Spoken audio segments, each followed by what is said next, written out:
So I'll take you back to when I was a young guy. I started as a crew member actually at McDonald's at 14, and you'll see why that ties into the restaurant piece of my story. Started there at 14, kind of worked my way up through the ranks. By the time I was 18, assistant manager, took over my first store at 21, and ran that for 4 to 5 years, and saw that my growth at that point was kind of limited, right? So I was able to come in as a crew member, go to shift manager, assistant manager, then general manager. Pretty much to get promoted past that point, the organization itself would have to grow a lot, because you only got 6 stores. So there's only 2 positions above a general manager. So those guys got to really be in trouble, or the company has to grow in order for you to grow past that point. So kind of got frustrated, began to start saving my money and kind of study other areas.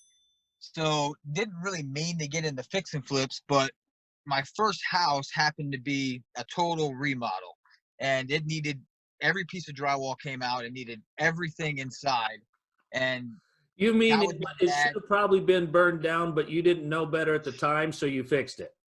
Yeah, well, my dad's a handy guy, and I got a buddy that was gracious enough to basically lend me the money to get it fixed up.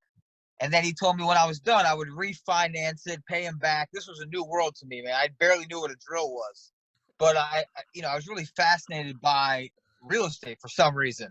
And this house, I mean, I'll share pictures, after we post this, but this house was bad, and it was on 5 acres in an upcoming area, and I ended up paying $100,000 for the house.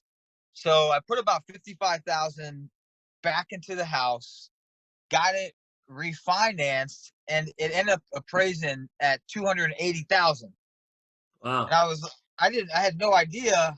Like I said, I didn't really understand this part of it. So I started to read, what equity was and home values, study the markets a little bit. And this was right in like 2015. So things had started to recover, but there was still a decent amount of foreclosure inventory on the market at that time. Right. So fixed up the house, refinanced it, paid the guy back, and all of a sudden I was left with like $100,000 because of course I took a full cash out refinance as much as I could, Yeah. and because in my head was, man, this could be a business. I mean, I've been a general manager making between $50,000 and $60,000 a year for years. I never had more than a couple $1,000s to my name at any given time, and when I was done with this refinance transaction in my bank account, I had 6 figures. And I was like, wow, if I could figure out a way to multiply this, right?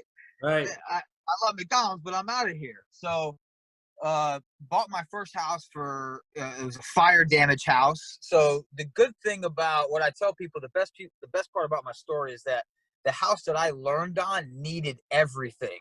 So any house that came after that was almost like a walk in the park, because I was used to the extreme of the scenario.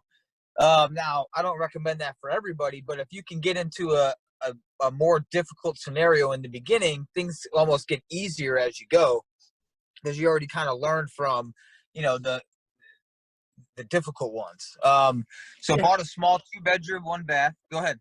No, it's that adage, if what doesn't kill you makes you stronger. Ryan's saying find the strongest thing on the planet and see if it kills you. Guys, I wouldn't necessarily recommend that, but Ryan, definitely sounds like you had everything under the sun that happened with this house. Yeah. And it definitely it left you with that feeling that if you could overcome these situations, which was every situation, then you can Yeah. actually do this.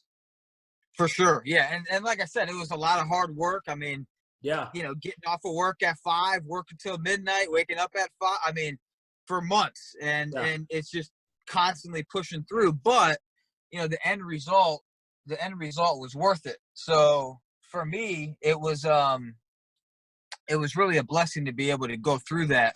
And like I said, bought the next house for 30. Sold that for 90. Took that money, bought 2. and it just started to snowball because I'm a very frugal guy. So I wasn't, flipping and buying another truck or a car, just trying to continue because, I understand the power of compounding. Right. And just started to do multiple deals. And then I figured out leveraging. So I started to do the math on leveraging because at first I was like, well, I'm not going to pay a bank, 6 to 8 grand in profits. But then I started to realize that, if I could do 4 deals at a time, then all of a sudden, paying the bank 6 grand is not such a bad thing. Right. It's just understanding the math of the deal and trying to fit those loan costs inside of that equation. Right. And also over and buffering. Like when I started doing my flip analysis, I over buffer all my categories. So that way, if I'm still making money in, those worst case scenarios, is probably going to be a pretty good deal.